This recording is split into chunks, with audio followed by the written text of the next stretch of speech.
Welcome back to the Hoodlum Free Show. Welcome back to the Hoodlum Free Show. This is your host, Say No More. And like the song say, man, give me some more. So we come back to give you some more of this metaphysics tonight. We got the brother God Moon on the show that's tonight returning. If you missed the Monday, go to Blog Talk Radio / Black Power Renaissance and check out Monday's playback for Metaphysical Monday. Brother Moon, are you on the air with us? Yes, sir. How you feeling tonight, King? Everything is good. You know, we in November now, so the energy is completely different from last month. You know, last month was more like a celebration. Now, you know, it's time to get the work done. It's time to get the work now. And definitely tap into that mind, no doubt. So I'm already in that. I'm already feeling it. How you feeling, man? Man, I'm feeling beautiful right now. I'm feeling beautiful. Floating, man. We at the end of this season that we are in. When all this energy transpiring, like you say, Halloween might then. Well, now we're going into that. We ready at the end of that. We're ready to, as they want to claim it, even though we're not celebrating, but we in that time where we got to start giving Thanksgivings, man, because we survived 2016. We got to be grateful for that. A lot of us have witnessed a lot of our loved ones being lost this year. But for those of us that are still here, still with work to do, still got a mission to complete, man, we got to be grateful for that. Indeed, because we truly are the key. It's not about the ancestors. It's not about anything above or below us. The true key is us. Like everything that's going to ever happen, everything that has happened is happening within the human body. You know what I mean? So it's definitely us. We're definitely the key to all this shit, no doubt. And that brings to mind, when you say we are the key, brings to mind a movie that I watched when I was a little kid. Everybody's seen this movie. The Golden Child with Eddie Murphy. Mm-hmm. And this is bringing to mind by the Golden Child and how he was the key to changing the world, humanity. And we are the golden one. We all know that we had that golden era of life way back in ancient times. Right now, we are living in what we want to call our golden age of spirituality, our golden age of knowing, the golden age of awakening. We are, like I said, we are those keys in this golden age we're manifesting in right now.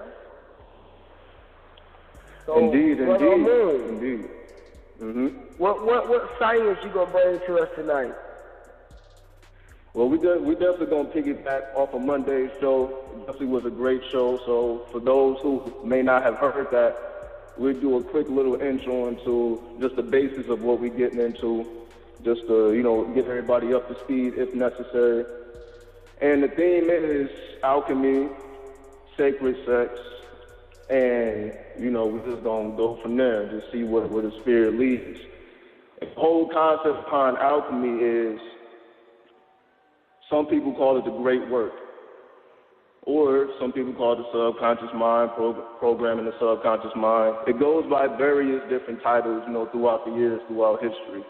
But it essentially points to the same thing. And the same thing is the mind is all, the first universal law.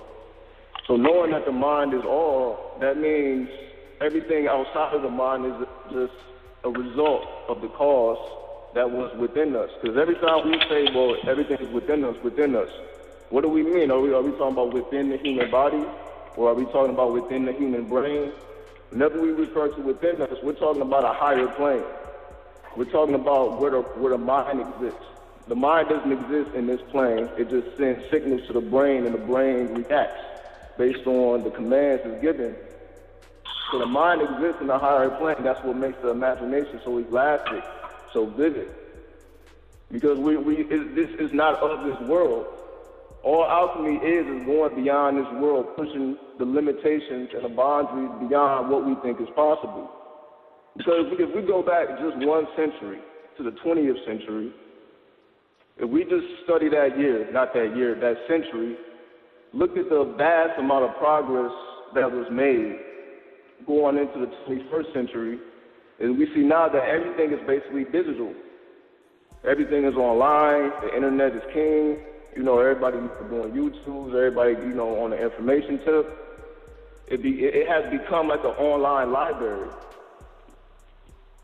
And since we exist in this digital age, this, as you did say, this is our golden age, because you can say this is the closest we can get to any ancient history or ancient time. And what I mean by that is we can use technology to transmute or translate anything that is possible. That's why we see video games, cell phones, gadgets. We basically are in a space where we can create literally anything to serve any particular purpose. There's nothing really holding us back now. You know, they coming out with new technology where every month, dropping phones, new phones every month, new computers every year. It's to the point where this is where it's at and this is where it's going. So, like, we look at the early 1900s. You know, it was a very occult time. Like, most of the famous writers were occultists. They were spiritualists or alchemists. So, like, you read a book from the early 1900s, such as the author Charles Hannell, just read the style of how they write their lyrics or their songs, their melodies. It's completely different from what's going on right now. You can see the further we go back, the more advanced we see that people were. Meaning they may not have had computers and cell phones and gadgets, but they had the necessary knowledge to make a tool out of anything to serve a particular purpose. They just use different materials. Like, melanin is gold in the body. This is why melanin is the key. And the melanin is linked to the water. This is why it's necessary to drink so much amount of water every day to keep the melanin in its original pure state, meaning without corruption, your psychic centers open up automatically. Like, anything you consider spiritual happens on its own because the body knows how to heal itself. Otherwise, if the body didn't know how to heal itself, we would have died the first time we got sick. So the body is operating from a level of advanced technology, further beyond what we even know is possible. Because again, we can go to any point of history and we see people doing amazing things that we once thought wasn't possible. So here we are in these times, the 21st century, everything is digital. And the alchemy comes in to where since everything is digital, since everything is just literally a fingertip away, we have access to so much information. See, information is not necessarily knowledge all the time. It also represents memory. If we can understand memory, we can understand the universe, because memory is stored data or data. It's within something, memory within something, like a USB that you plug into your computer, it got files, but there is no physical interactions going on. Your computer can transfer files to USB or a phone or anything, and nothing physical is going on. You just plug something in, so it's all electric. So the imprint that's left on the technology at this point in time is not even physical. Like, we got Wi-Fi. You get what I'm saying? So it's actually just strictly vibrations and frequencies at this point, radio stations and all that. So we live in a time where vibration and frequency is king and queen. And since we are in these times, it makes spirituality a little bit easier, but it also makes it a little bit harder because it's a little harder to get that first-hand experience. Because sometimes we settle for the YouTube or we settle for the computer, not knowing that the actual experience holds the key. Everything is within nature. All you have to do is observe nature, and everything will be revealed to you. Whatever you want to learn, this is why every animal has a spiritual representation, has a spiritual quality that we can learn from, because they're just naturally doing what they do. And since we're going between states of knowing and not knowing, forgetting and remembering, the one thing that stays the same is the animals, the planet, the earth. And that's another thing I wanted to get into, because when we look at history, we see that the Earth's mass was one whole piece at one point, as they call Pangea. Now, when we really look at it, because I want to just really bring people into the awareness of how powerful the mind is, and the moment we start to believe we can do certain things, then that's when the shift occurs. Like, just imagine what in the fuck could have happened to break up the Earth's mass until we have what we see today, a bunch of different countries. What kind of explosion could have happened that brought about that immense pressure to separate the earth. And this is when we start to realize, because they say like you can look at the Earth's mass and you can see it connecting. So at one point it was together. So now that it's split apart, we can say just like us, we're all split apart. Like you may be black or white or whatever you are, but that don't necessarily mean that everybody thinks the same. You know what I mean? In one room you can have a Hebrew Israelite, the next room a Muslim, next room a Christian, next room an occultist, next room an alchemist, next room a dancer. We may all share the same skin tone, but we're all different in our own unique ways. Because we are the all. When we understand that we are the all, everybody has to play their position. So it can't just be one religion or one of this or one of that. We have to occupy every space that's available. And this is what makes us God, you know. Because people are like, what does that mean? What does it mean man is God or woman is God? Because we throw these terms around all the time. What does that really mean? Because I don't see motherfuckers flying. I don't see motherfuckers breaking limitations to that degree like you see in comic books and shit. I'm not seeing motherfuckers shooting laser beams at their eyes. So when somebody says they're God, like what does that really mean? Okay, I don't see you doing amazing shit. So what do you mean by your God? Especially if in the same breath you talk about we need to get out of this situation or we need to change our situation. If you're God, then what is the fucking problem? You know what I mean? Like there is, how can you be God yet possess the problem? Unless the problem isn't as... I think a lot of us who are becoming in touch with knowledge or spirituality, we're learning that through melanin, we are the reincarnation or we are the same energy source of those that originated who were once labeled as God. And the term God itself, we know that's a Greek word. So when we say we are God, we're only using the term that we know due to the language that we are taught. But when we say we are God, we're basically stating, in my point of view, we are basically stating that we are the originals and we have the power to manifest our world in any way, shape, or form that we can think of. Because like you say, the mind is the true universe, and we are a part of or a manifestation of the universe, the creator itself. So when I hear people say that we are God, I like to hear that, because I like to know that, you know, at least they have a form of knowledge of self. Therefore, that's why they're thinking in that frequency. So I think a lot of people, when they hear the term God, they get a negative tone to it because they automatically want to say that we're placing ourselves above. When in actuality, why wouldn't you place yourself above the mundane state of mind?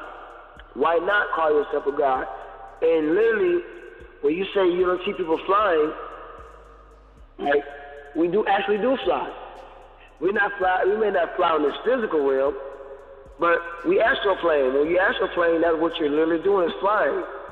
When people say, like we say, we don't shoot lasers out of our eye, like literally the energy that we output, even though we can't physically see it, that is a wavelength, that is a frequency, that is like shooting lasers out your eye. You literally can look at something and zoom in on it, or you know, change the frequency of something through sight.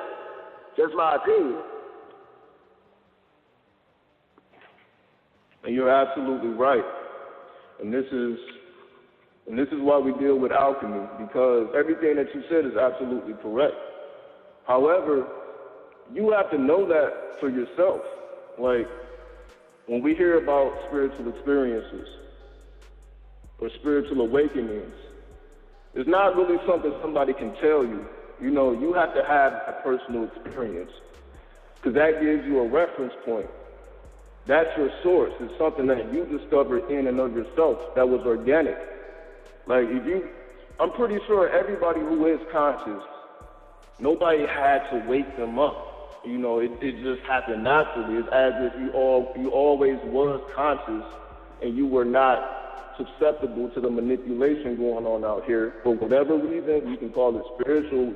Some people are wise, some people are sent here, whichever method we want to say is why people are conscious. We see that even in every point in history, there's always the conscious people and there's always the masses. And most of the time, the conscious people are always suppressed and pushed underground, but never destroyed. It's just like now, you could say crime. The police may slow down crime, but the police do not have the power to stop crime. As mighty as they are physically, they still don't have the power to stop anything or to actually start anything. They're really just responding based on what we're doing. All right, they're doing this, okay, we're going to do this. They're just reacting to whatever play we play. And this is why I say alchemy comes to mental gymnastics. It's like the art of war. Because to fully be in control of your mind and to access those spiritual levels where you can astral travel, where you can get spiritual information and soul information from yourself without physical eyes, without any physical senses, you literally go inside. To even get to that degree, we have to realize, well, if we're not at that degree now, that means, and this is the same body, because we can touch on evolution, because some people may have the view of we evolved out of the ground and, became human over time. And I say, well, what if we descended here and adapted to the earth? How would that switch everything up? How would that change a person's perspective? So to say that you wasn't created by the divine image that's separate from you, and you didn't just grow out of the ground organically, if we literally descended here, shaped and molded our form perfectly, because we know that if the earth was any closer to the sun or any further, life couldn't exist. So for everything to be so perfectly in place to support life to the point where life literally just happens on its own, the earth is the right temperature for life just to take an intelligence of its own. It's not necessarily somebody, okay, grow this, grow that. It's just everything is in proper proportions. For everything to be so perfectly organized, as well as the human body, because we have literally adapted to literally every situation the earth has thrown at us. That's why we're still here, and we didn't die off for centuries ago. So everything that the earth has been through, we have survived. That right there shows just how powerful and how great the human body is to survive all natural disasters, any and everything, what type of manipulation, whatever has been thrown at us, we have conquered, physically and mentally. So when we merge the two together, because this is another thing with the energy work, this is how you develop your astral body and be able to open up your psychic centers by doing proper rituals. And really just thinking along a certain wavelength. And what I mean by thinking along a certain wavelength is if how you see things completely changes tomorrow. Let's just say you run into some information that completely changes your views on things. Will you be open enough to accept the information, or will you still be holding on to the information that you think you already know? Because in either situation, let's just say a person is ready for the next level, it's still stepping into the unknown. We can take it to The Matrix, one of the most classic movies on this subject.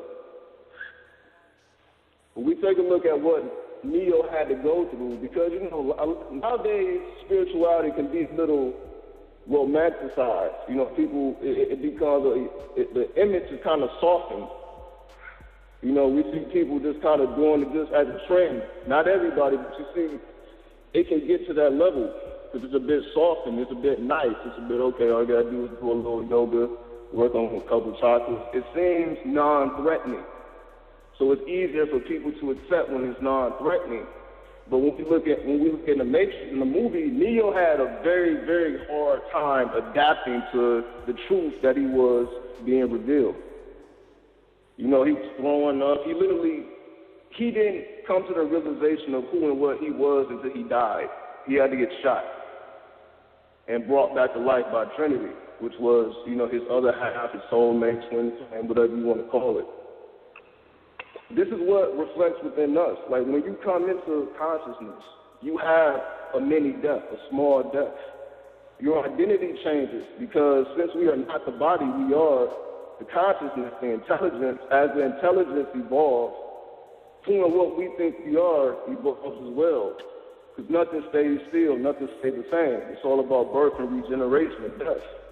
Because since this is a month of fall, like how we could apply this month to actual experience is a little exercise. The exercise is completely, you can go your whole day, let's just say go your whole day thinking one thought. That's it. Whether you want to, that thought is a mantra or affirmation or anything. Go a whole day and just center your thoughts and just see what happens. Because most of the time our thoughts are all over the place, we're dealing with the everyday happenings of life. But if we're talking about reaching a level of stillness, because you have to be in a level of stillness to be able to even move the mind. You can't even really meditate if your mind isn't relaxed. So you really can't do anything if your mind isn't relaxed. Now that we're thinking about it, because we know all is mental, so if you cloud it up there, you can't really do anything right here. So we know the first step is accomplishing that stillness that it takes to exceed the limitations and the boundaries. And building up this consistency requires you to center your thoughts, one thought at a time, or a mantra, or a numerology code. Because I've done this so many times, and I literally see things switching right in front of me. Like my whole perspective changes. I'm like, okay, let me try this one day, let me try another thing another day. Like I literally documented the whole journey. So that in the moment, I didn't really realize it because I was in the moment, but reading back on it as I recorded my experiences, I realized that certain things happened when I was thinking a certain thing. I was able to compare it. I'm like, okay, if I'm in a friendly mood or I'm chanting myself a mantra that puts you in a better mood, for example, I saw that I was actually in a better mood.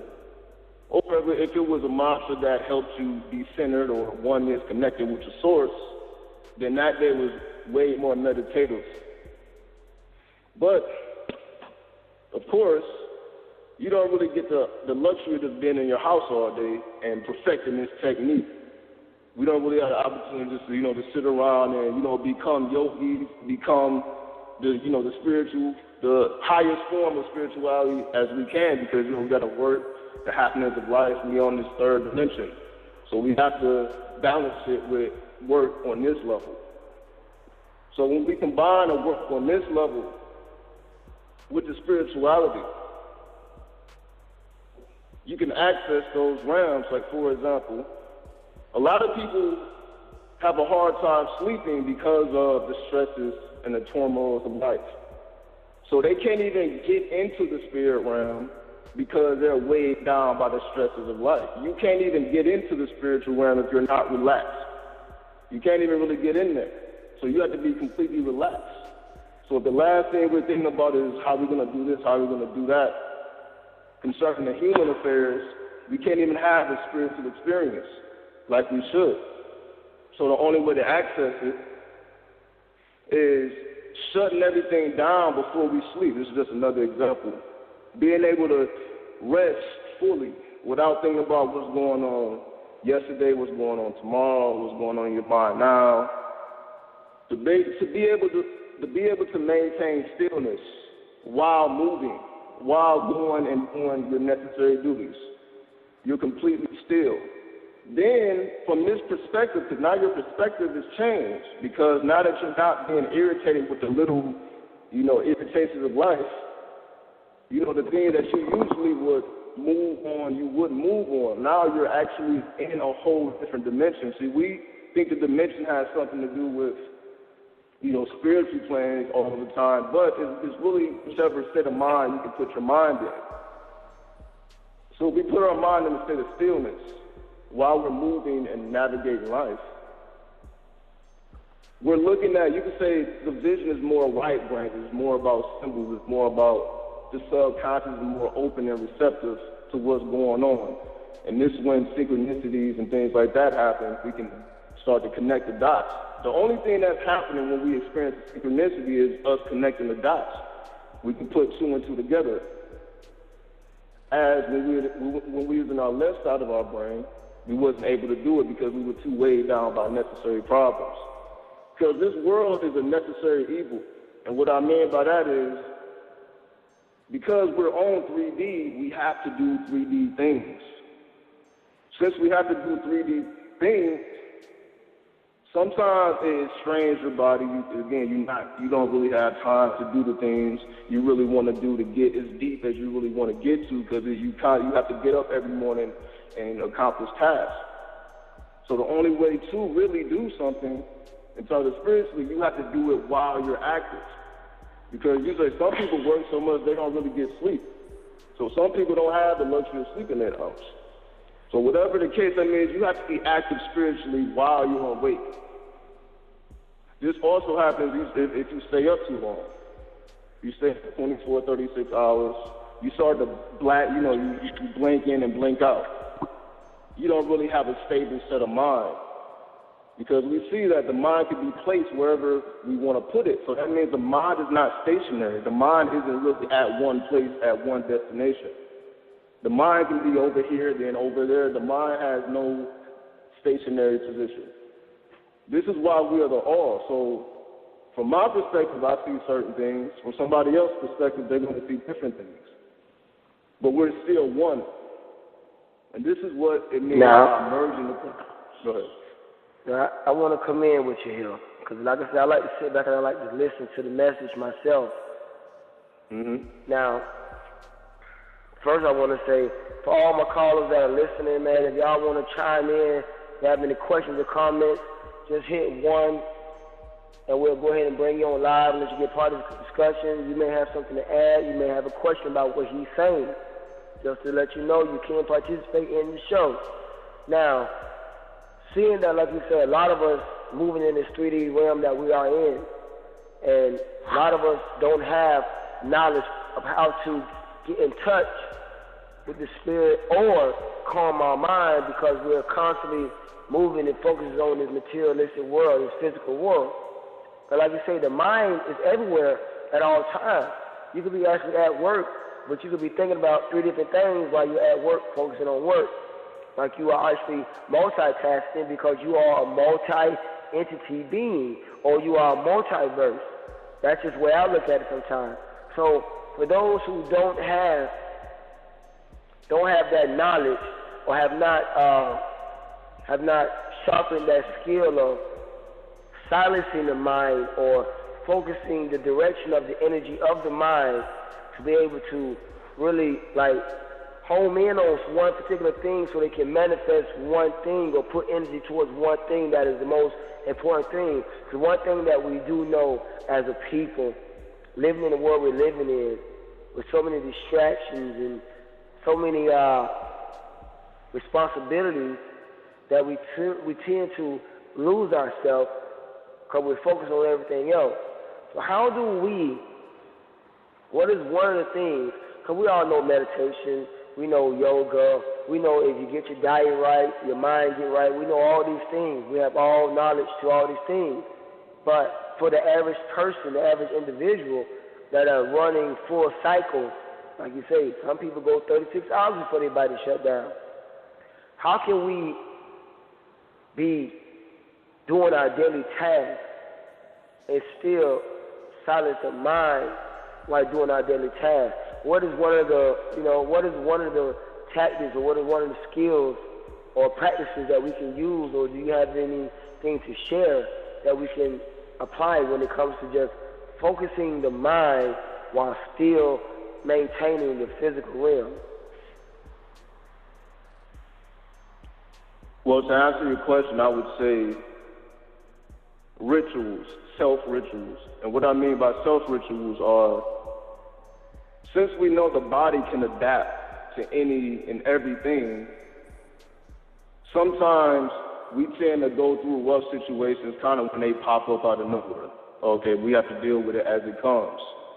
But my suggestion is force yourself to change, because that's the only way that you're going to know that this is real.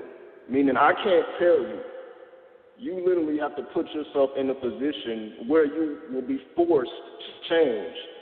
And I encourage anybody to do this and observe what's going on in your body and observe what's going on in your minds. To do this consciously, because most of the time, as I said, when we have to face adverse situations, they come up and we just deal with it as it comes. We don't really premeditate ourselves to be put in a, let's just say, a particular dangerous situation.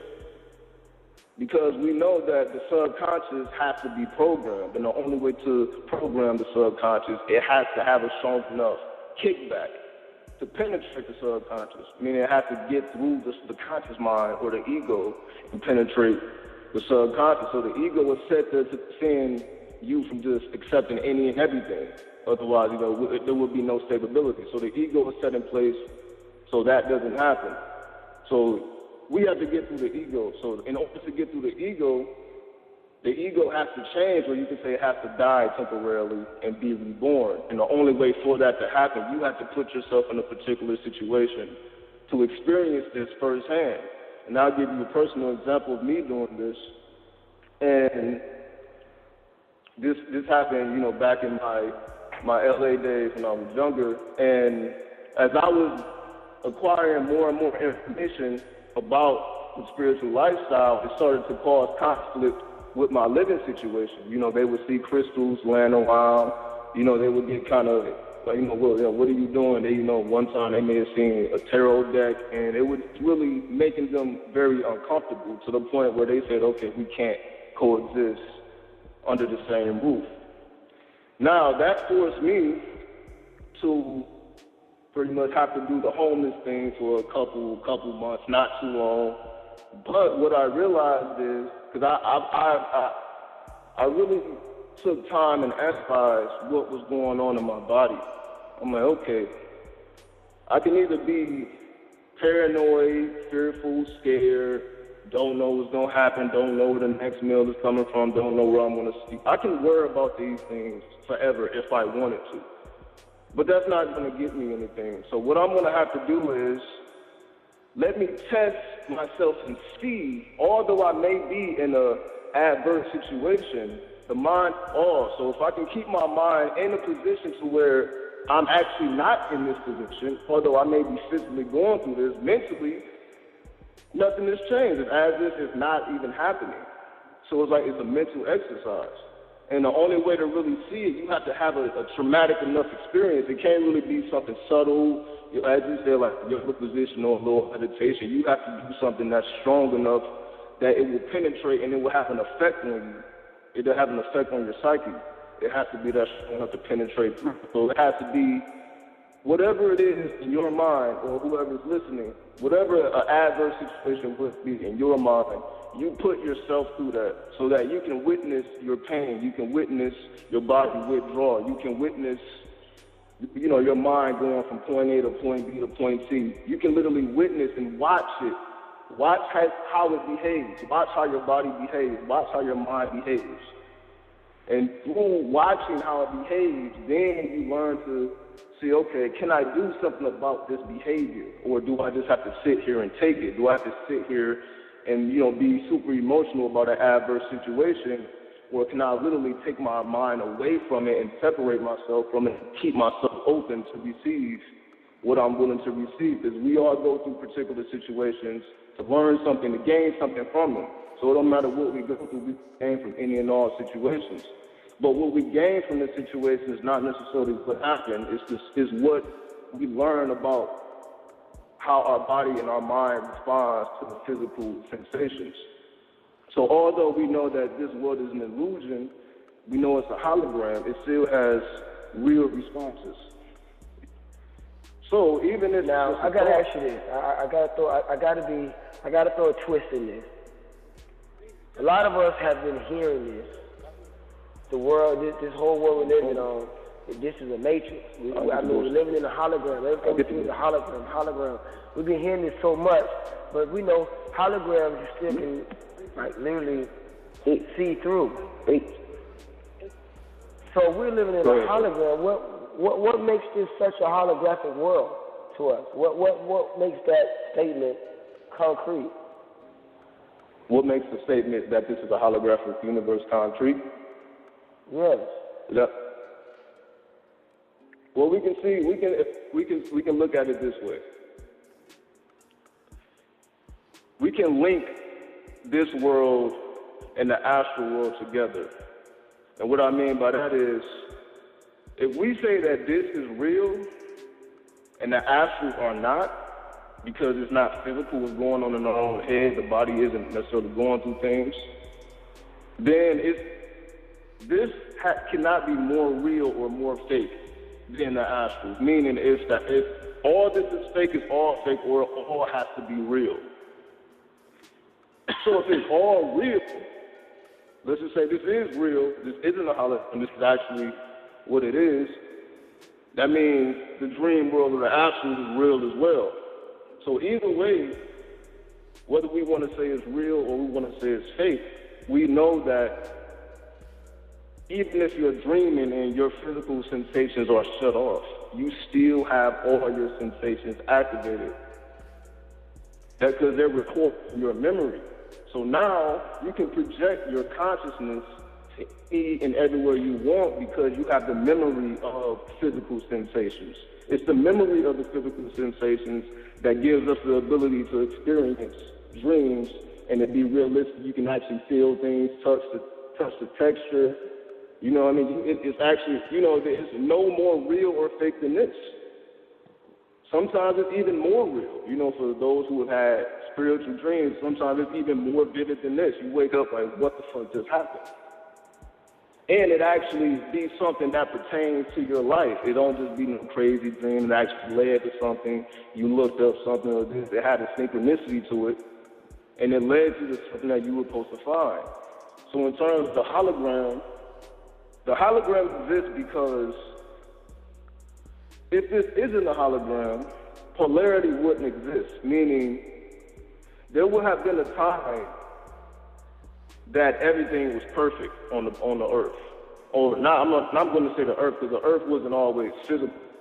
And this is what I mean by, if we consider that we descended here, that means the earth had to exist at a higher plane as well before it became physical. So if we say we descended here, that means we weren't always physical. We were once, you can say, strictly spiritual. The same thing that happened when we sleep. The same thing that happened when we astral travel. We strictly had that form without a physical body. So if we say that thoughts manifest things, that means we had to exist before we had a physical body. Because thoughts become things. Same thing with this plane. If thoughts become things, we had to exist before there was a such thing as an earth. So we existed before anything that we consider physical existed, because that's basically what you mean when you say you are God. That means you are beyond it all. Yet everything within it as well. So if we are beyond that, if we really are God, that means we exist beyond the physical. And if we exist beyond the physical, how can the physical be real? Because if this is all about spirituality, then why would it be all about spirituality if the physical is real? It should be about, okay, well, you're not trying to ascend out of here. You basically are just trying to, you can say, accumulate a lot of things, live life, have fun, and, you know, whatever happens, happens. But because we don't think like that, we understand that there's something beyond, there's something more. Whatever a person has went through to arrive at that conclusion that there's something beyond this, that there's something more to this, that means this is not the real deal. This is a hologram, otherwise you wouldn't feel like as if there's something beyond this. Because there would be no desire there because it wouldn't be real. Now you can say, well, the mind can create what's beyond this. Let's just say somebody, well, if you believe it, then it happens. Well, even that means if you believe beyond the physical, and you start to experience things that are beyond the physical. Go ahead. We got a caller for you, brother. Okay, no doubt. We got a caller on the line. Caller with the last 4 digits, 2739. Caller with the last 4 digits, 2739. Caller, are you there? I'm here. What's up, guys? How are you? Peace. Everything's good. Peace. This is Blue Lotus, and I just wanted to call in and support the show. I didn't have anything to say other than this is a really good topic, and I'm enjoying it as I go for my nightly ride. So keep up the good work. King, say no more. Good job. Yes. Blue Lotus, thank you. I want to say, now I got you on the air, I want to say thank you, along with Brother Torrance, because I think him all the time. I haven't really spoken to you, but thank you for seeing me and having faith in me in the beginning of this whole transition to allow me to come on your platform and get my view and my message out. So thank you for being the catapult to get me where I'm at today. I say, anytime, glad I can be of service. It's about being there for each other. So, yeah, I definitely wanted to. This is a great topic. I'm sitting here and I'm learning, and a lot of information is just being confirmed and reinforced. So I appreciate the topic. I just wanted to share that. Appreciate that. Thank you again for your love and your support, Queen. Okay, we got one more caller for you. All right, no doubt. Let's go. We got a caller with the last 4 digits, 1646. Caller with the last 4 digits, 1646. Caller, are you there? I'm with you. It's good with you, fella. Green, how you doing tonight? It's good.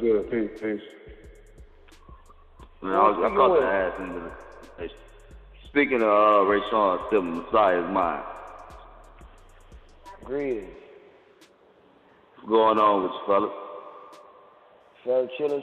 So listen, since we got you on, and you pretty much got the gist of the show, we just talking about alchemy and metaphysics and this new energy, the golden age you come in, the power of the mind, technology. What do you have to add to this, or what do you have to say about this conversation that we have tonight? Well, those are all great topics of conversation for a time like this. You understand? 'Cause these are the times to empower your mind. So these are the times to take your thoughts from the perimeters of what you've been taught to a whole new level. So excuse me, I might sauce this up a little bit. But when we talk about anything spiritual, just realize that let's just make it simple. We're talking about your word, the breath. So we just gonna make it real simple. That's why in the streets they always say the word is your mind. Is that a fact, or is somebody with me, or somebody asleep? Yeah. No, we got you. Come on now, we up. True indeed. I'm just asking. So whenever you're dealing with anything, they got to do with the spiritual. The spiritual and the physical go hand in hand.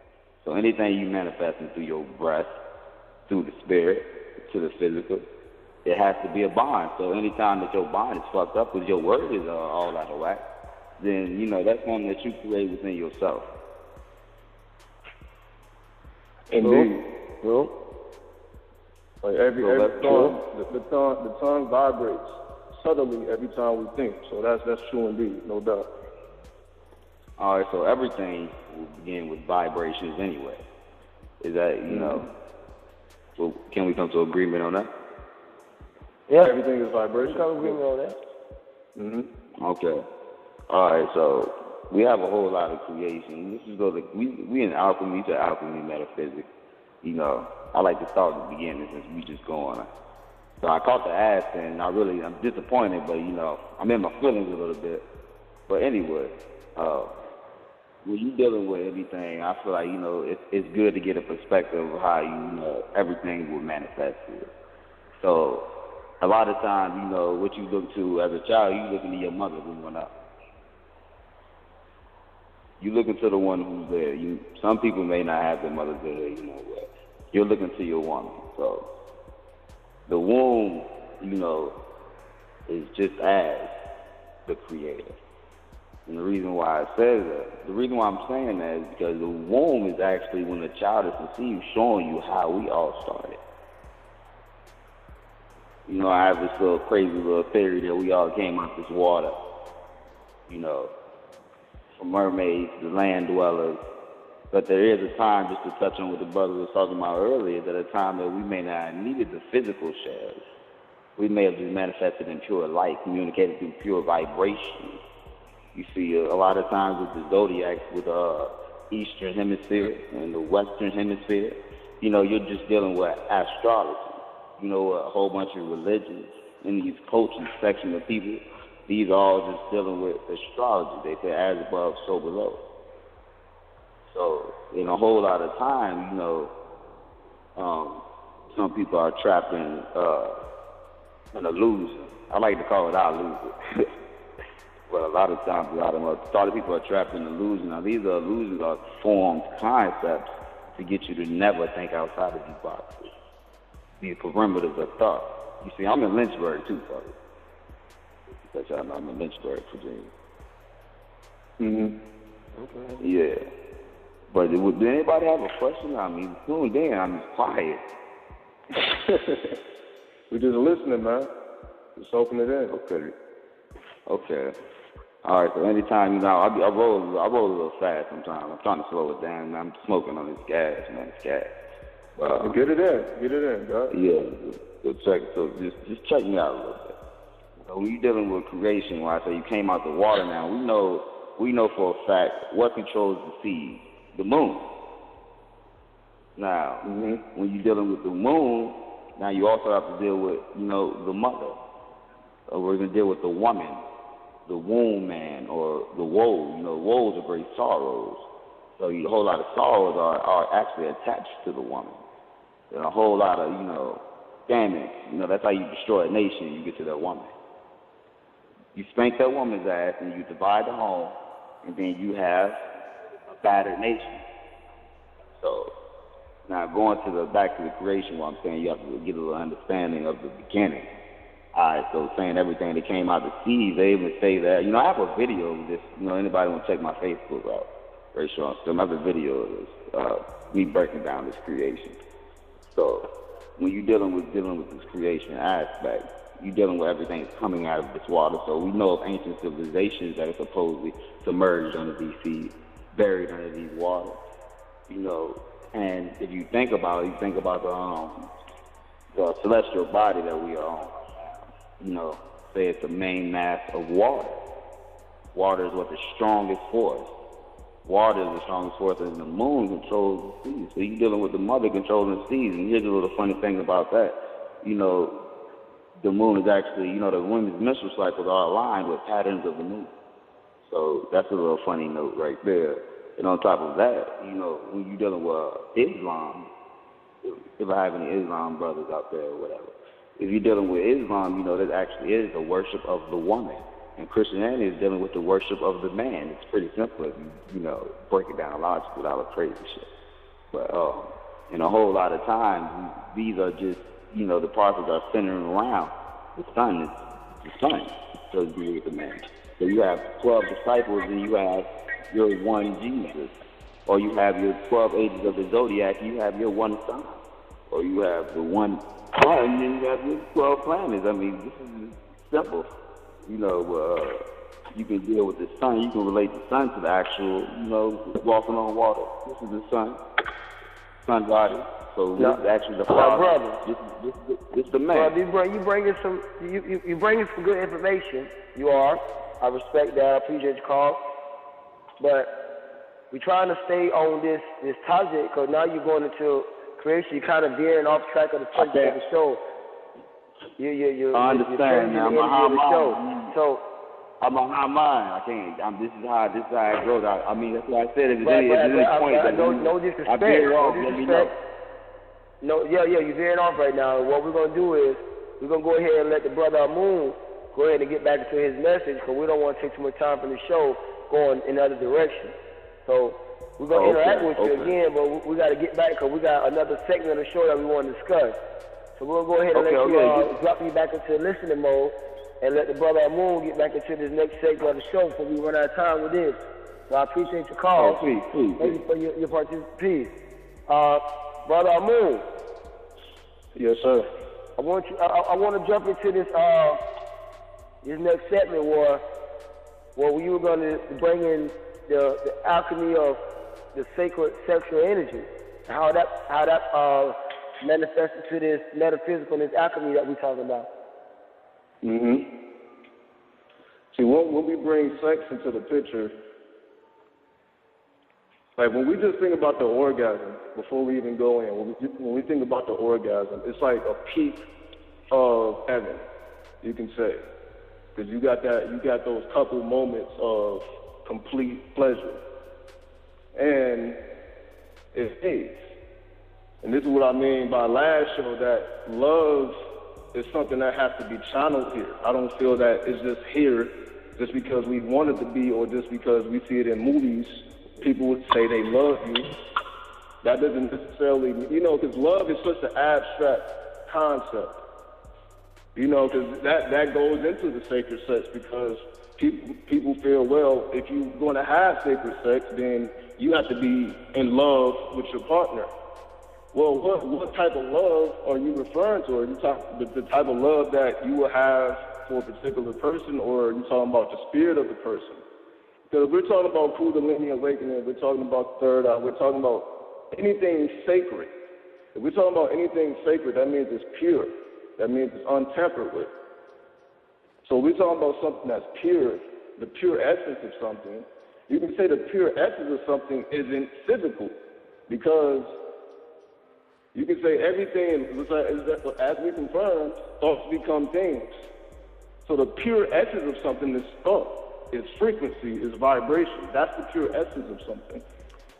So if something has a physical form, it has transmuted its original purity to exist in this realm, and this is a realm of polarity. So now everything is going to have a positive charge and a negative charge, because now the one has become two. So dealing with us, the man and the woman, and the sacred sex is you merging together with the one, the positive side and the negative side. Because it isn't strictly just with a partner as well.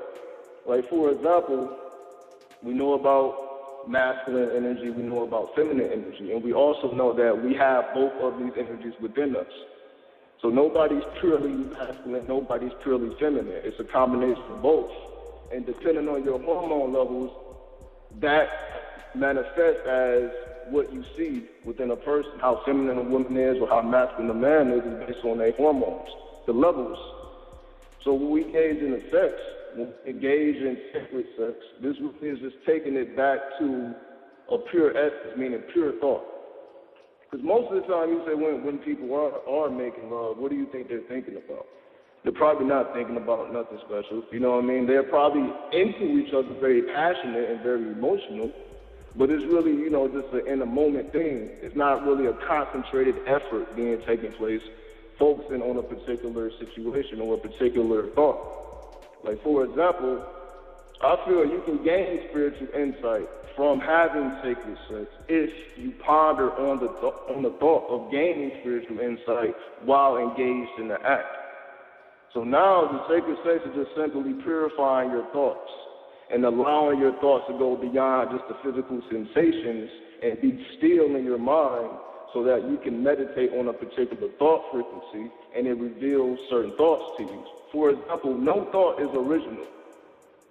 And what I mean by that is, if we understand that everything has been here since the beginning and everything will be here in the end, if there is an end, that means no thought is original. Everything that we think about has been thought about before.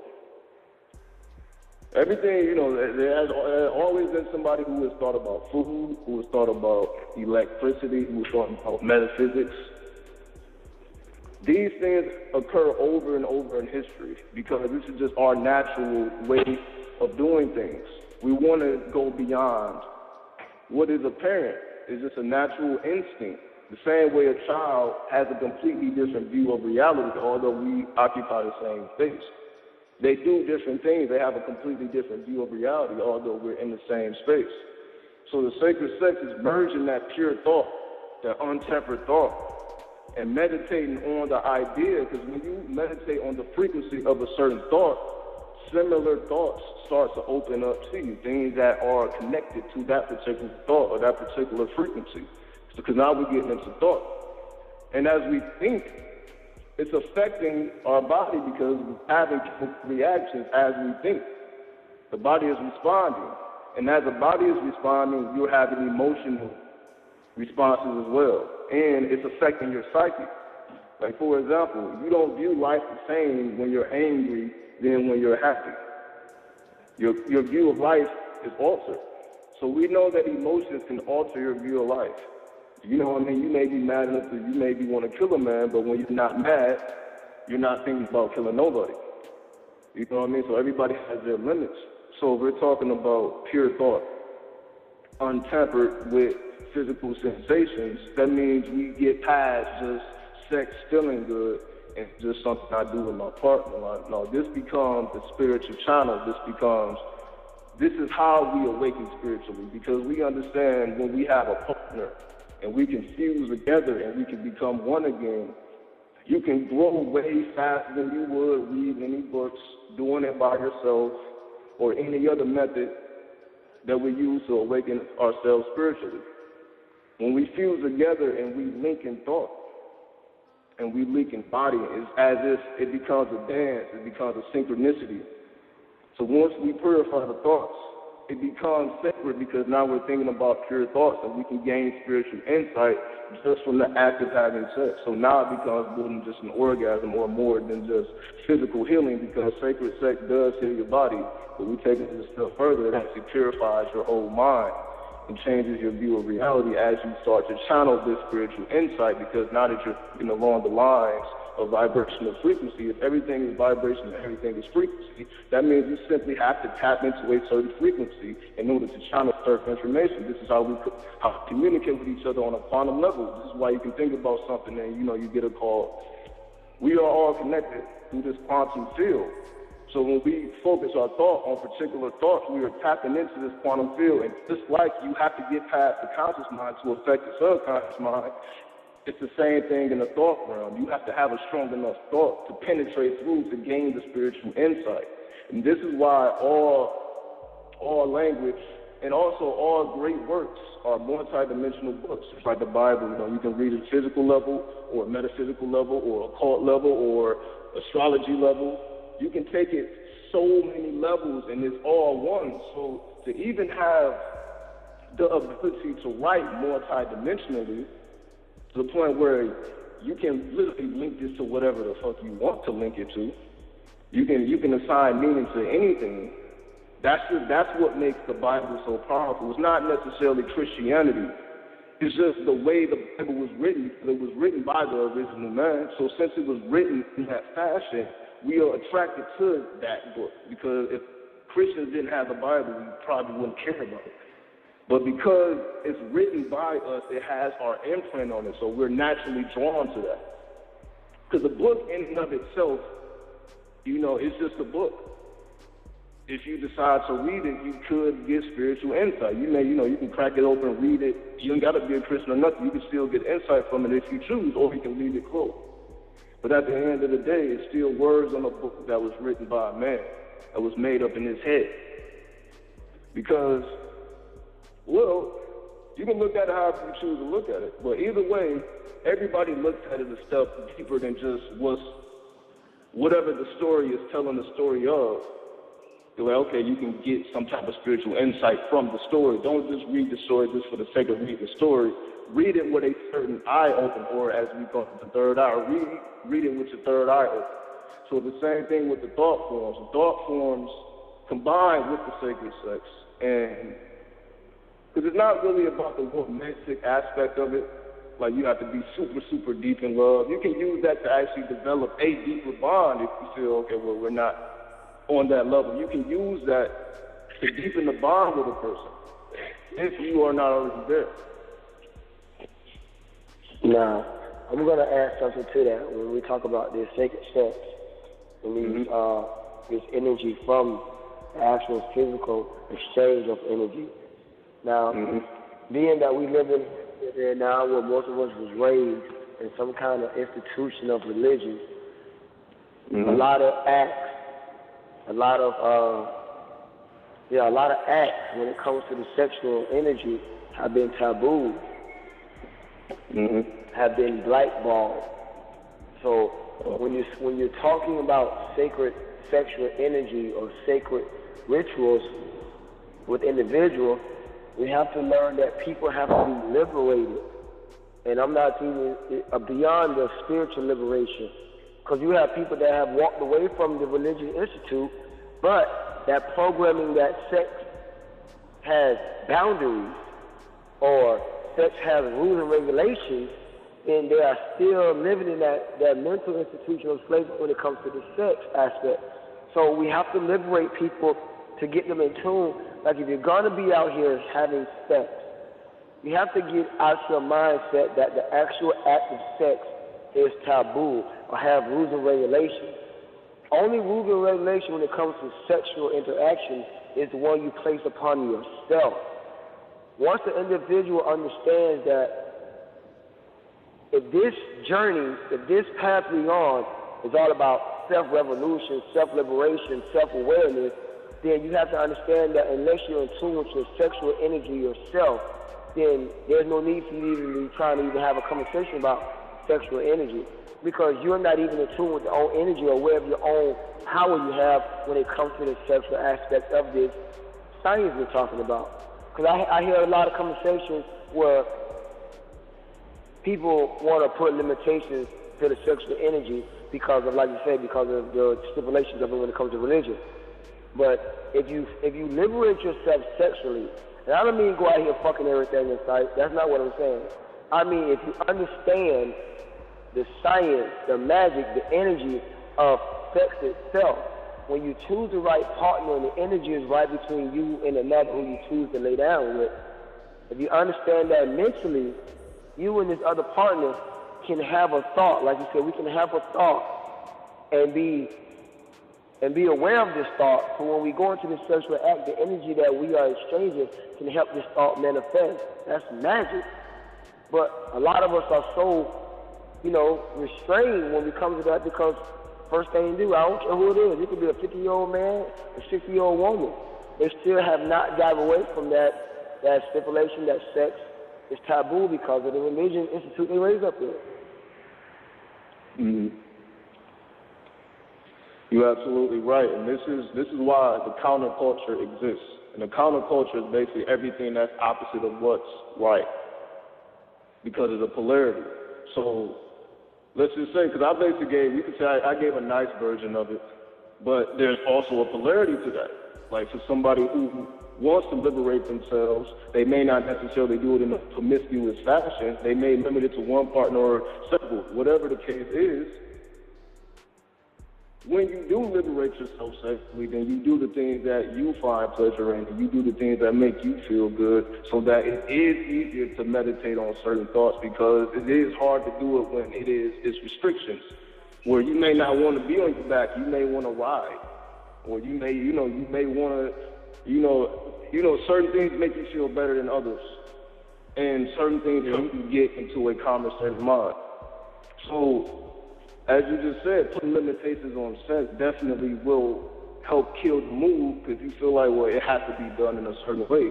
Because we understand that we are chaos magicians, meaning we create from the chaos. We don't create from the light, we create from the dark. And since we create from the dark, the light that we see as a result is due to friction. It's not due to, the elements playing together nicely. They're attacking each other viciously, which is creating those sparks of lights that we see. Like, that's not a peaceful conversation. Like, they're interacting, they're merging together, and it's causing static, and it's causing light. This is just how energy works. Like, energy is not necessarily friendly with each other, and this is why we have negative and positive. The negative and the positive, if you try to put them together, they're going to push apart. You can't put them together. They have to be alike for them to magnetize together. So we understand that magnetism is a super powerful energy. So if magnetism exists here, that means it must also exist with thought, and it has to govern thought.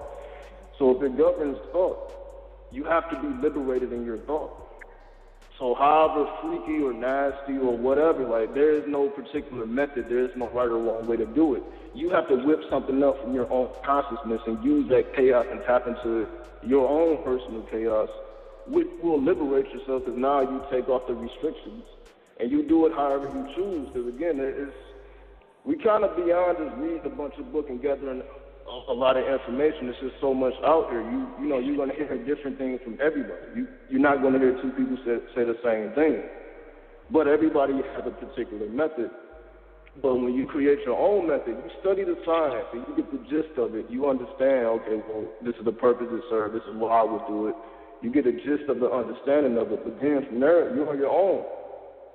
And this is what you know, makes a person what they are. It's not necessarily what you do when you're in a group setting. It's what you do on your own and when you walk your own path. Because that's most likely whatever we desire out of life will be found if we walk the path we're supposed to walk. It's easy.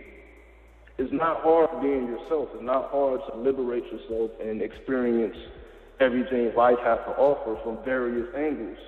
So it is really hard to do mentally. It's not hard to do physically, but it's hard to wrap your mind around. It's hard to wrap your mind around why somebody would be promiscuous if you're religious. You just don't understand that. That's the complete opposite. But we understand polarity. You're going to have the nuns, then you're going to have the prostitutes. Is the prostitute more holy or more low than the nun? It's just polarity. We live in a third-dimensional world. So it's not about how we view certain things. Just understand if a nun can exist, then a prostitute can exist. If somebody promiscuous can exist, then it's going to be people who prefer one partner. But nonetheless, yeah, because we need.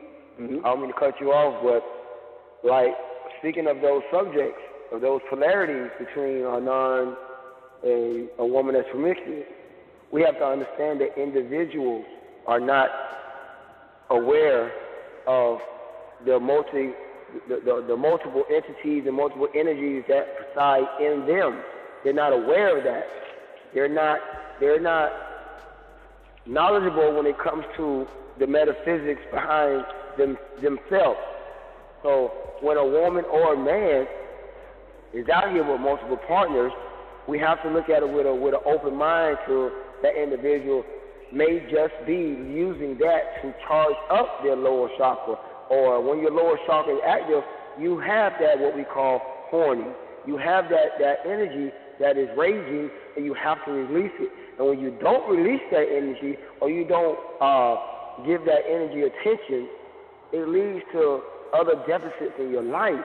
And when it comes to that energy, that sexual energy, like I said, you can have one partner, and that one partner may be conducive to your sexual energy. But we know, by us being men, we understand that there's women out here that are being neglected, and there's men out here that are not being satisfied. So we see the polarities, and we have to understand that when we're having these kind of conversations, and we have people listening to our conversation as men, we don't want the women to think that we're trying to give approval for man to go out here and fuck every woman, and woman go out here and just be running through this. We're not saying that. What we're trying to get you to understand is that you have to be in tune with yourself. You have to understand your own chemistry. And you have to understand that when you choose a mate to lay down with, you have to already have some kind of energy bond between the two in order for the sacred science to work in that way. So whether you want to do however you want to do it, just understand that everyone's not going to be conducive to your sexual energy. And some people may have multiple partners to get that energy expressed, because everyone's not going to be on the same page as you. Everyone's not going to be as nasty as you or as prude as you. So you have to understand that, be aware of the energy that you exchange and who you exchange it with, because some of us out here got energy that is so powerful that we can drive them up off the edge and they go crazy. Some of us have that because some of us are liberated and we know how to harness our energy. So when you're out here and you're thinking of this subject of sexual energy and you understand what we're saying about liberate yourself and get out the rules and regulations through the religion, just be aware that when you go into your meditation or you go into your fasting or your whatever it is that you do to get yourself calm and whatever you do, to be aware that that energy of sex is another form of your spiritual liberation. Also, your ascension has a lot to do with your sexual energy. You cannot spiritually ascend fully if you are here, like, I ain't got nothing against celibacy, but once again, you're not fully evolving if you're not embracing that sexual energy. You can't be scared of your sexual energy and expect to be out here evolving to a God mindset. That's all I got to say about that. Come here, brother. Exactly, because it's like taming a wild beast. And this goes into man and animals. I want to talk about this because nowadays man is separated from animals. We are the human population. If you want to see a fucking giraffe or an elephant, you got to go to a zoo or something. They have separated the animals from us because we have tamed the animals. Because if we understand, we've been here forever. That means we had to live side by side. If you want to believe in dinosaurs, we was there at times as well. However far back. Because we see it like in shit like the Flintstones. If you've seen that, that means where did that come from? We have always lived side by side with animals. Just like we have always lived side by side with each other, although we may have different points of view. You may have all types of people within one organization. And the reason why the sacred sex makes two people one, which you can see, like the people who have been married for a long time or people that's really close, you can see they start to resemble each other. They actually start to become each other. Like it's way deeper than just spiritual talk. There's actual you can see physical things happening when two people are really connected like that are really in sync. They start to become one person or one spirit within two bodies. So we have the ability to get, and I would say, well, why would a person even want to do this? For somebody who really doesn't understand, like, well, why would you even want to merge with another human being, like, if that's even possible? Because we understand that we need the other charge. We need, like, if you're positive, then you need the negative. It's not really an option. You can look at the atoms. Positive charge, negative charge. You get what I'm saying? Yeah. So give me 1 second. For all you listeners, I want to say thank you again for listening and participating to us on the pre-show. And if you have any questions or comments, man, just hit 1. Chime on in, be a part of this cycle. You may have some questions about this subject we're talking about sacred sex. And I know a lot of us, we don't feel comfortable having this conversation because of the restrictions that we have been taught in life, been trained to think, oh, I can't do this or I can't do that. But in reality, when you say that, you're only cursing yourself. You're only putting limitations on yourself when you say you can or can't do something. No one else controls you but you. The universe gave you what she gave you for a reason. There's a part of that. We can look back to the Tantra or the Kama Sutra. In the ancient times, we used sex in ritual. We used it. We use this for a reason because that sexual energy produces a frequency that can't be matched. It cannot be matched. You cannot synthesize the energy that you get when you have sex. That cannot be synthesized. That is organic. That is organic, and there's more to it than just procreation of life. Trust me, it is. I've literally seen it myself. I see where it can be a beautiful day. With the right energy, you can cause thunder and lightning, literally in nature, with the right energy being exchanged between the right individual. We've seen this. Now we all know about we have this porn that's out, and we see how they have diluted the whole sexual aspect and gave it this corrupted view. But we have to understand the world we're living in and who is in control of what we view as far as what sex is. So when you're talking about sexual energy, realize that no one but yourself knows what works for you. And once you understand this and you get in tune with yourself, you'll know what direction you need to go in when it comes to that sexual energy exchange. Because it's a beautiful thing. It's a powerful thing. So you can't be scared of it, and you can't put limitation on yourself. But like I say, man, you got to be aware of it, that we all seen it. We all seen the memes that get out here all over social media, how, you know, you can sleep with somebody and they can play the negative energy on you, or it can damn near leave you damaged just through sexual experience. So be aware of that. So be aware of that when you decide to lay with a person, whether you're doing it for sacred reasons or you're just doing it for physical pleasure. Be aware of who you decide to exchange that energy with. Because some people, and since we end the conversation, some of the conscious people are not truly conscious when it comes to this aspect of energy exchange. So be aware of who you are and who you're giving your energy to when it comes to sex. Indeed, indeed. Because it definitely comes down to energy. And even before that, even before you guard yourself from people, you have to already be in a certain state of mind within yourself before you even approach it. And what I mean by that is, your mind has to be tamed to a certain degree to even access that, to even attract a partner that will even be open to this.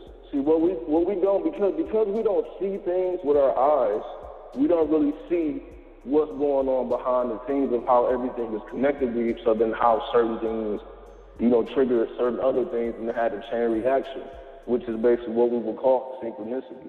So we don't really see how these dynamics, how one made sense of the other to probably after it happened. So to even be on a level to even consider something like Kama Sutra, because some people may look at them images and they may see amazing things. You may see women bending their bodies in all types of positions, and you just see things like, well, what was the point of that? Like, they wasn't just doing that for fun. They would twist their body into certain positions because it would make the chi flow in a certain direction and have a certain pattern, and it will produce a certain mindset in their minds. So every position came from a particular archetype or a particular type of energy that they wanted to channel. So if you wanted to channel a particular energy or raise your kundalini, there was a particular posture you could do while engaging in a sex act, which would help awaken you to whatever it is that you're tapping into. So when we really look at even Tantra or Tantra, when we just look at not necessarily how romantic it is, they'll say, it just depends on the type of person you are. Some people are more aggressive. Some people don't really like romance. Some people just a little more straightforward and direct. However you are, there is somebody out there that will equal that will attract that type of force. And what I mean by that is, for example, if we think about Kama Sutra and we meditate on the postures, we actually attempt the postures, and we actually seek to not only have knowledge of it, but to actually experience it and to see, well, not only, okay, this is a good thing, this heals me, this helps the energy flow, but how did they even come to the conclusion that this particular posture had this particular effect on the body? That means it had to go through several trials and tribulations to arrive at a certain conclusion. You had to experiment with certain elements to know which elements don't interact well with each other, just like you had to experiment with the elements to know what interacts well. So it's a process of learning. You can say, as the brother said earlier about the breath, like everything goes back to the breath, and that's absolutely correct, because when you control your breath, when you slow down your breath, you take deeper breaths to the point where you're breathing maybe 4 or 5 breaths in a full minute, or full breath 4 or 5 times in a whole minute. And you will start to see your consciousness literally shift to a different time zone. Or you can say, I'm not going to say a dimension, I'm not going to say it's that serious, depending on, what level you're on, but you will see a difference. Just like if you start breathing out of your right nostril then switch it to the left, alternate your breathing, you're going to see a response because it helps left and right brain connect. So based on how you're breathing, because we not only are we breathing in oxygen, we're breathing in prana, or we're breathing in chi. That's what's really animating us. That's what's helping us animate. Because if you don't breathe, a couple of minutes, you're gone. You're out of here. So we understand that although we are breathing oxygen, we understand that there's air in the oxygen as well, or not air, water in the oxygen as well. So we're breathing in oxygen as well as H2O. So you can say the world is an aquarium in a sense, because you got the water on the ground, but then you got the water in the air. So this is what people say, this is what people mean by we are water beings. We are that type because we're constantly breathing in water, whether we know it or not, whether we understand what that means or not.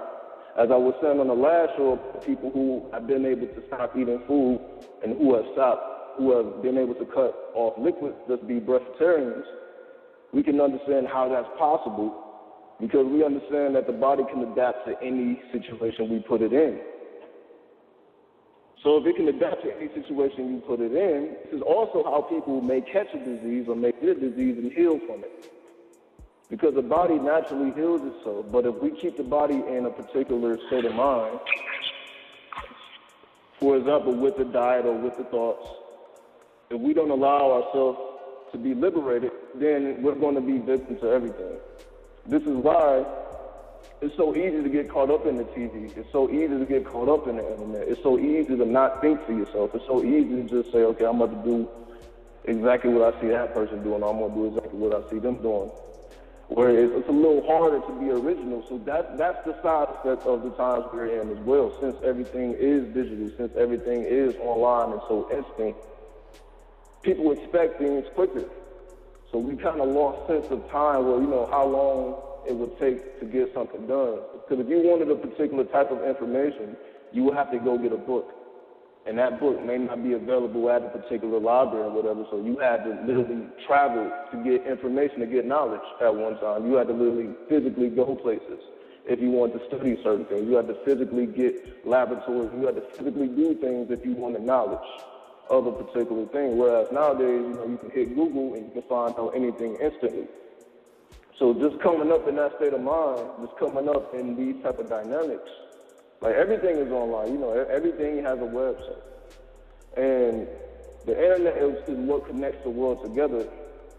But we have to understand the science of the internet. The internet is based on mathematics and science. This is not necessarily something somebody invented. This is something somebody discovered. They understood the mathematics and the dynamics. It's like looking at nature unfold. Like, for example, if we look at a tree, we can see a tree, but we don't see the mathematics. We don't see the inner patterns. We don't necessarily see how it's made. But if we dissect it, if we look at it from a different angle, which is how people came to understand things like tree spirits.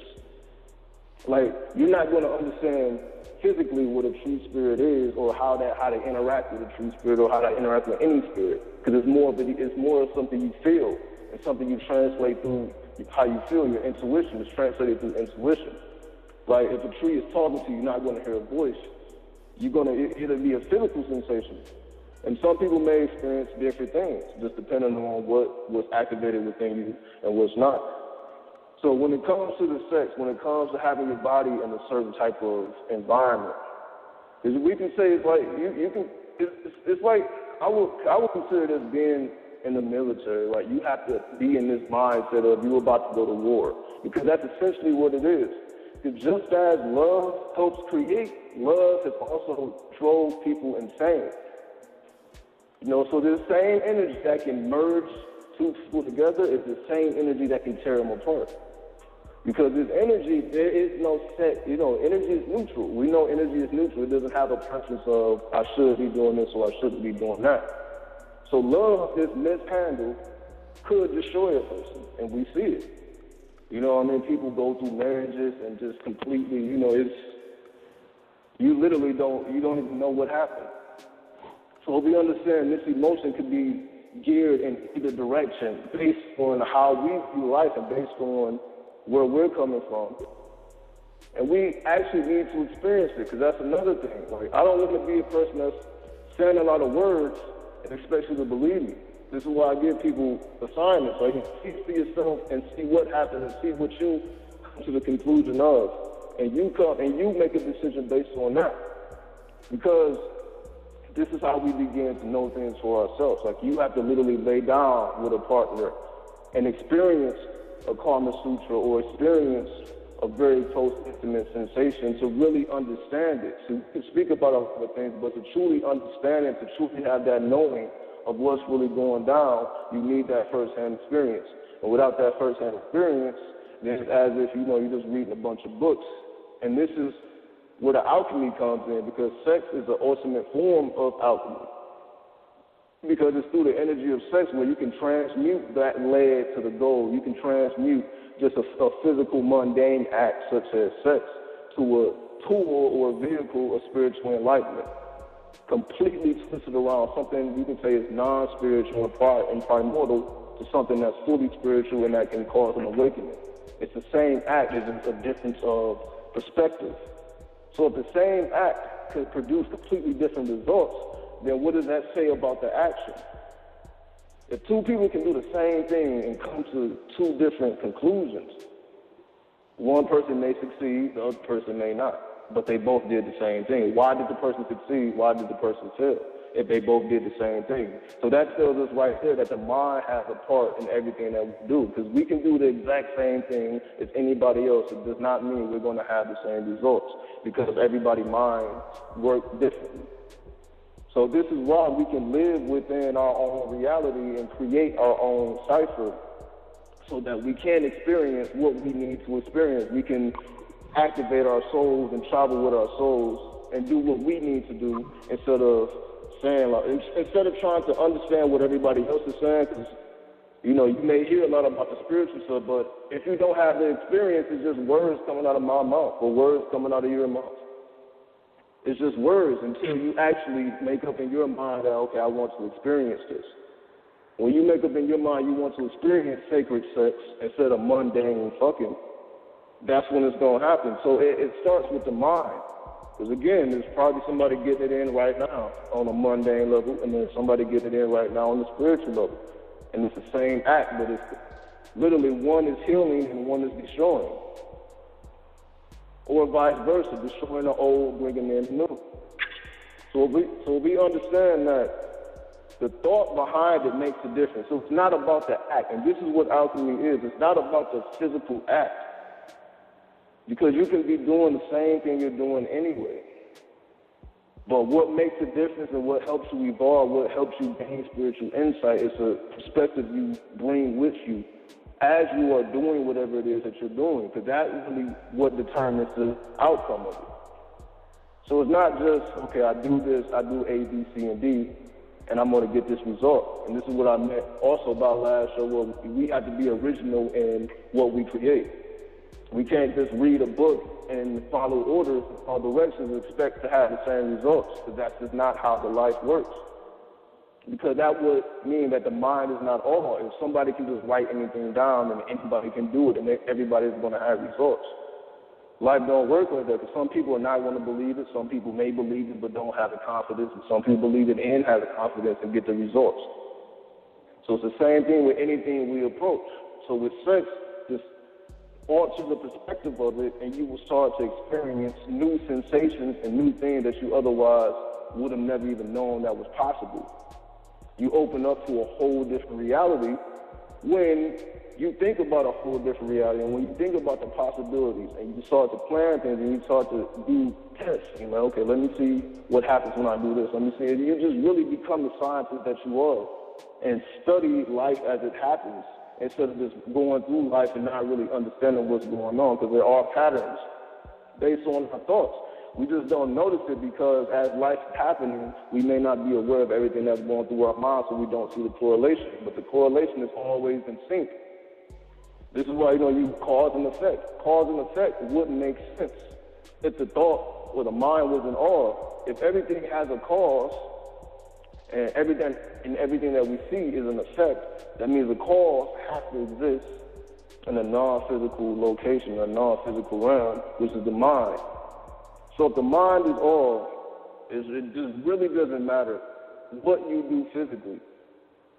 When you start to get results, it's because of what your mind has been through. Meaning, as you start to go through the spiritual path and you evolve mentally and you evolve spiritually, that's when you start to see change. Even if you are still doing these things exactly the way you were doing them, because you have a different thought wave and a thought frequency, you're going to have different results.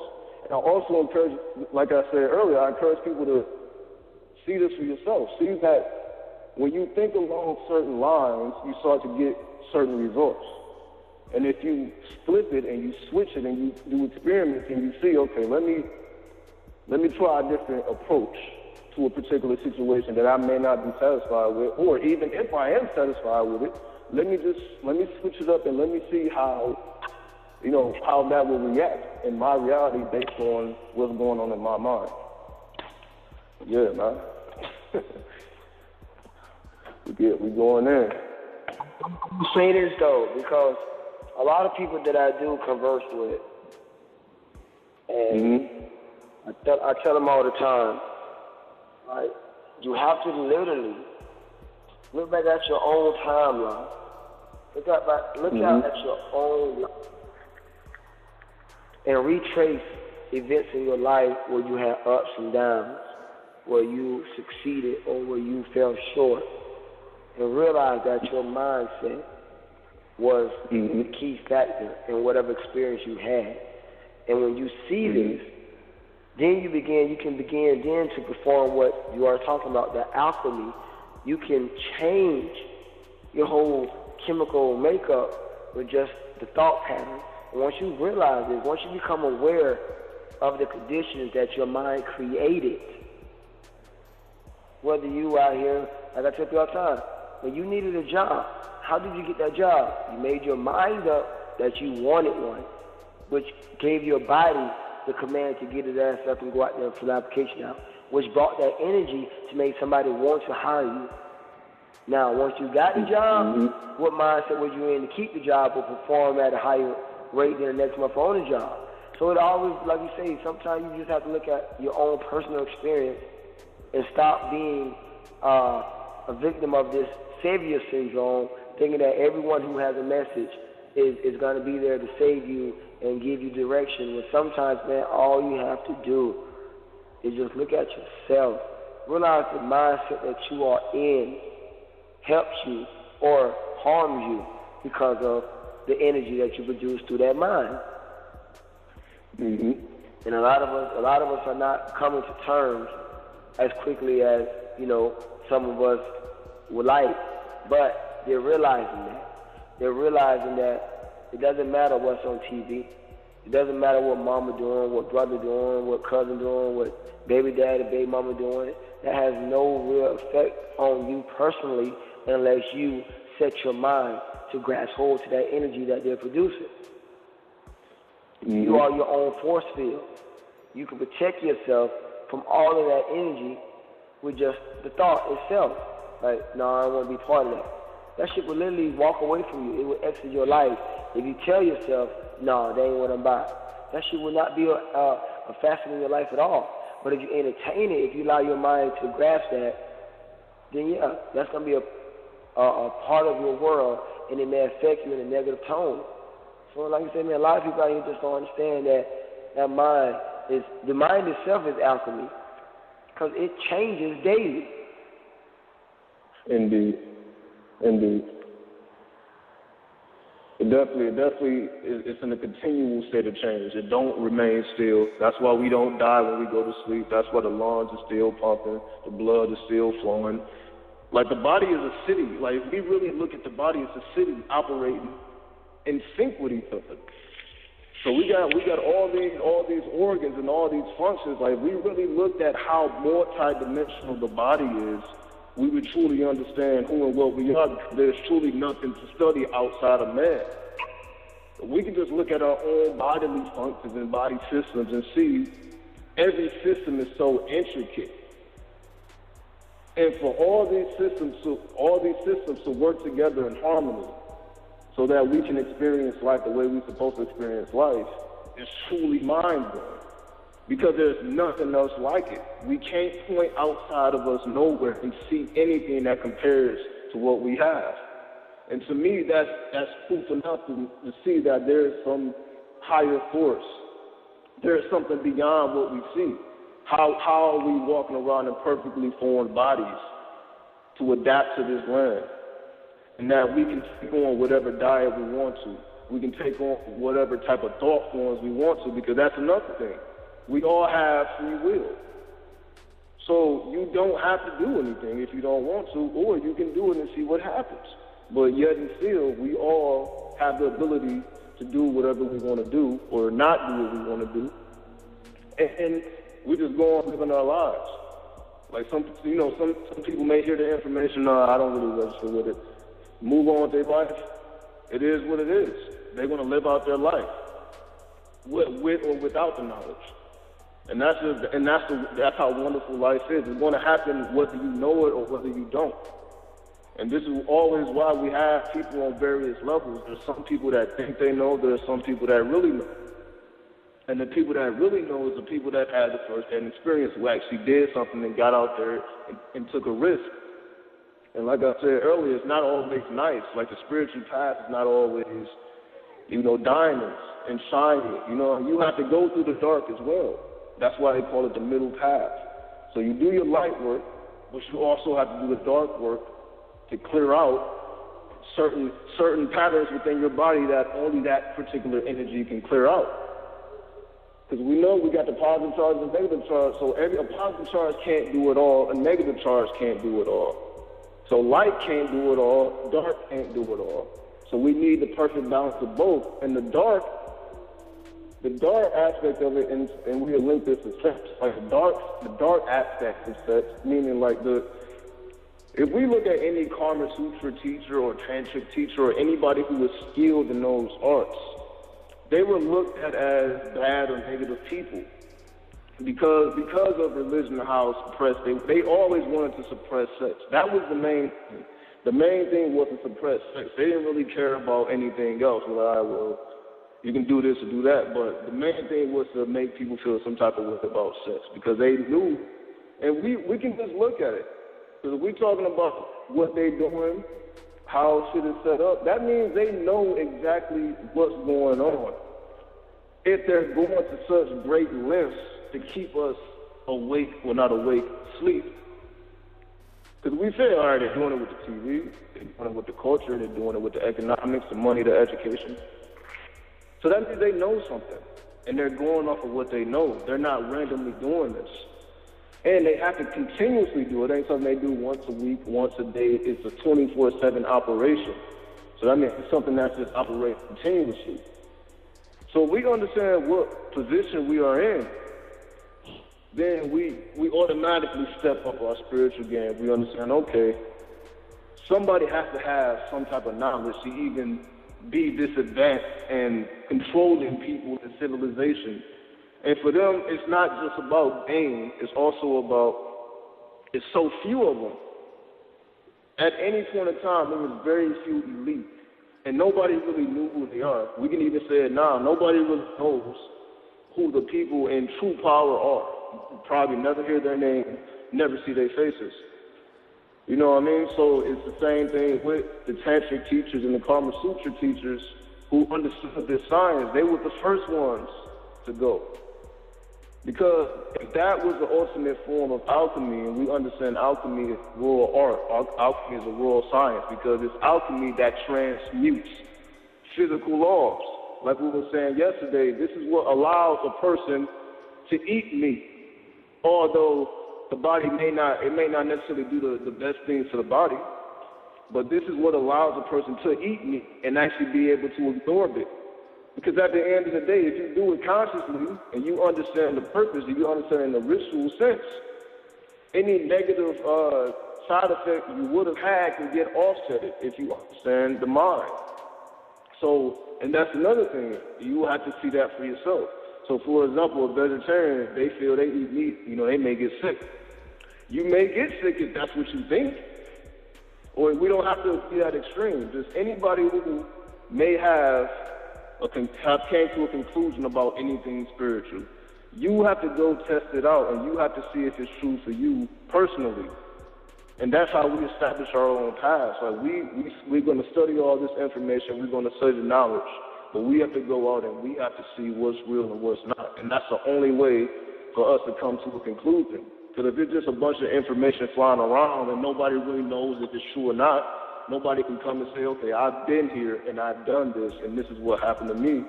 If we don't have people like that that's there, like, okay, this is what will happen if you do this, which is what we don't really have. Like for example, you had a shaman who took psychedelics and who traveled the spirit realms and will help other people, that will guide other people through it when they did it, because they already did it. So you have people already in position to help you get through certain spiritual experiences and go through certain kind of rituals. Because certain rituals will be done under the influence of psychedelics because of what it does to the mind. Like for example, some people may say a bad trip. Let's just say you had to go through a ritual, and the ritual consisted of having a bad trip, a bad drug trip, or to become under the influence of something like crack and be able to conquer it. See, everything wasn't nice. You know, the greatest of men and the greatest of women had to go through the most rigorous things. Something that sometimes if you didn't pass a ritual, you probably wouldn't survive. Sometimes it was life or death to achieve certain levels of spirituality. And this is why whenever we look back at the old world and we see people with shields and swords, we see just how hardcore life used to be. Like nowadays, everything is kind of soft. So in some places, in certain degrees.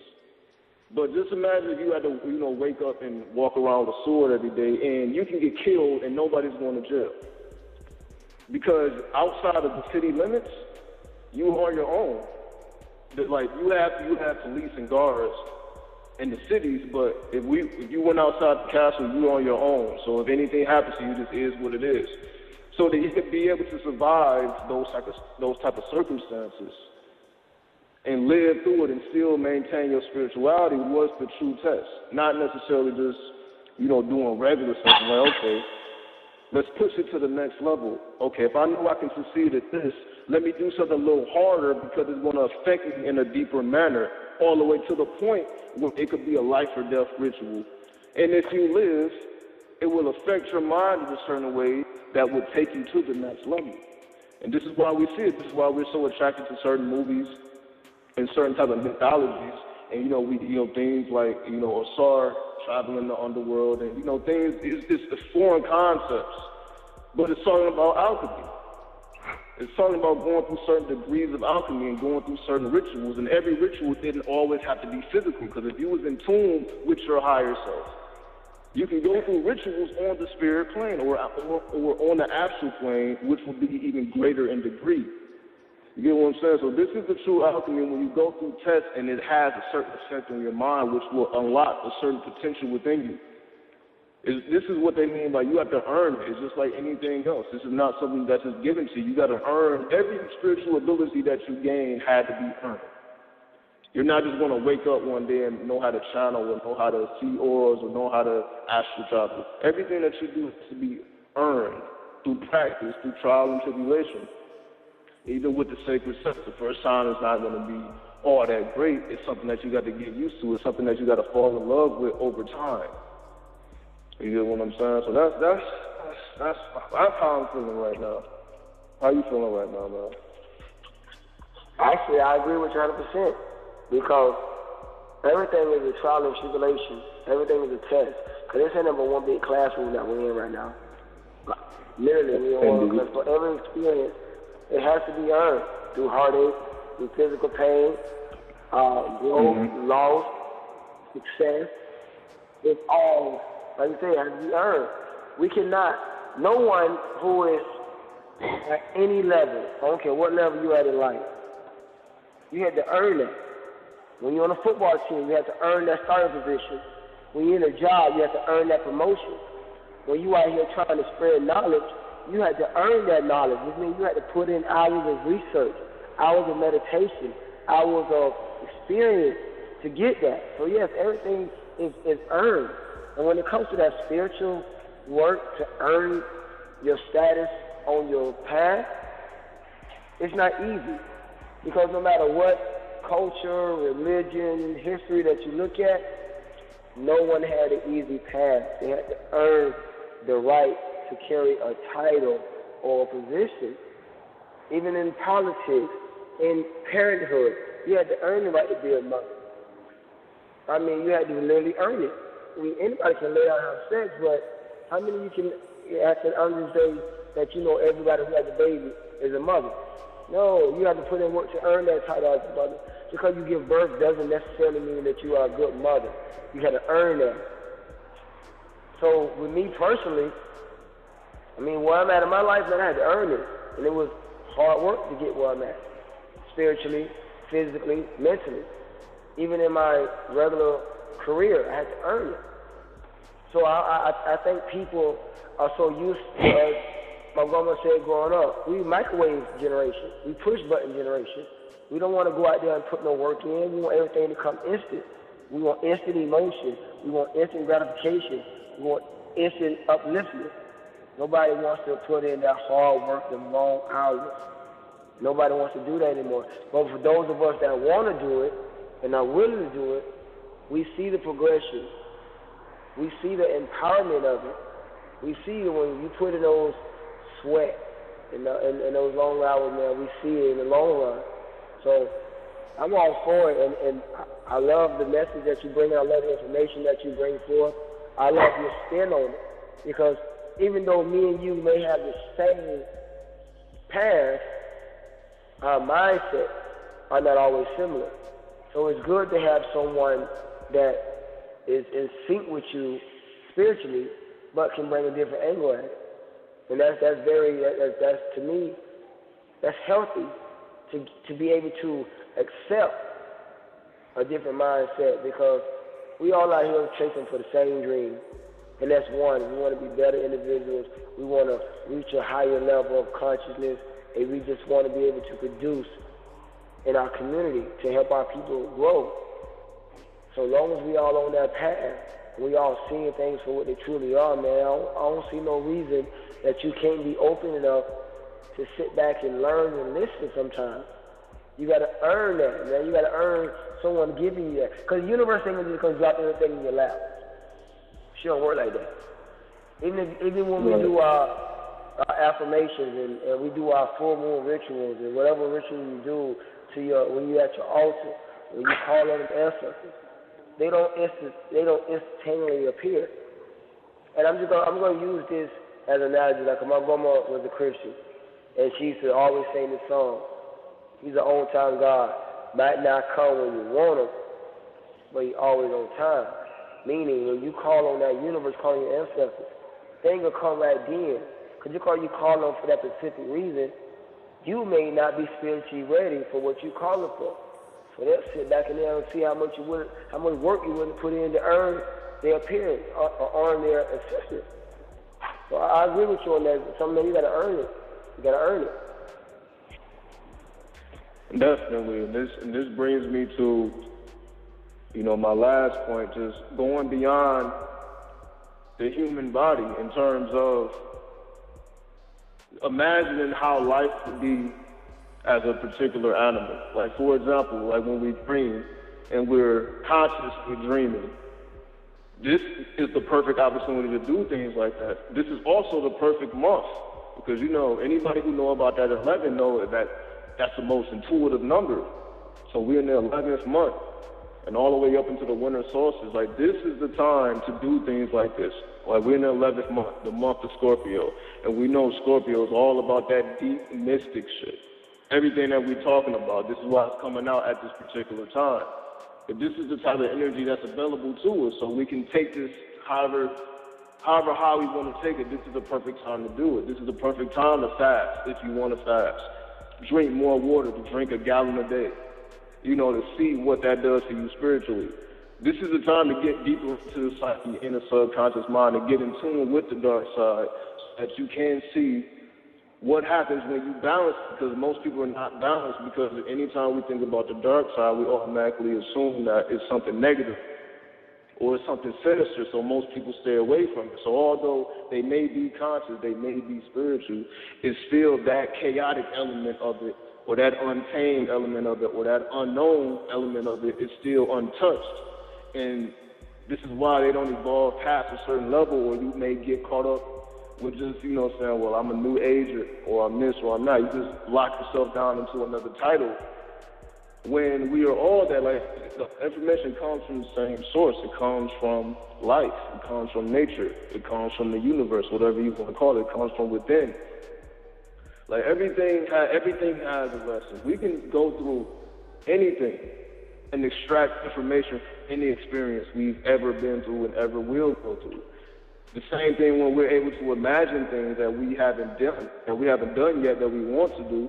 You can learn something just by visualizing and imagining yourself doing things, because you can get in tune with your feelings, what you're looking at, what you're touching, what you're seeing. Living life, doing everything 2 times, literally creating that crystal clear vision within the mind's eye before you do anything. You can wake up every morning and plan out your whole day and see how accurate it is. That's another thing people can do. Every time you get up, plan your day and see how close you can stick to the script and what actually happens and what don't happen, and just see how accurate you was with seeing, okay, I need to do this, I need to do that. Just see how accurate you are based on what's going on. Same thing when you go to sleep. You can plan about what you dream, what you want to dream about, or what you want to do in the dream. And if it actually happens, then you record it, or if it don't happen. See, it's just about taking things to the next level. So if you're able to do something, whatever you're already able to do spiritually, it's about taking it to the next level, because this is not the end-all, be-all. Because, like, as I said the last show, it's about having a city in your mind, like being able to manage a city, being in the perspective of a planet. If you're talking about a whole planet, like tapping into the consciousness of the earth. We can do things like this. We can tap into the consciousness of the earth and see how it feels to be earth. How would it feel to be earth? How would it feel to be Jupiter? How would it feel to be a lizard? How would it feel to be a fucking rock? Just from that perspective, because everything is living, everything is electric. So we are not even limited to the physical shell. We can have whatever experience we want, and we can still extract lessons from that experience. So if you have a dream about you being a bat, per se, you know exactly how it feels to fly. You understand how it is to be a bat, how to eat insects, how to use, your echolocation and all that. And you have vivid memories of how it is to be a bat, to the point where can't nobody tell you ain't been a bat before. And you can take that experience, which is completely non-physical, and still extract lessons from it, as if you were watching a bat documentary or something. You can take so many lessons from first-hand experience. It's just that because we don't think about these things, we try new things. We simply limit it to the human body. Because, once the human body dissolves, what's left? The only thing we have left is consciousness. And consciousness has no form, because consciousness is everything. So we can be or do whatever we want to do, and it doesn't have to be limited to this, because we can extract, even if it's something completely abstract, you can still extract lessons from it. So that's definitely, we're going to leave it at that. Let's see, the time is getting short here. I want to say once again, man, I just want to, before we end the show, man, I just want to say, when you brought up that energy of that 11, like this is synchronicity and confirmation for me.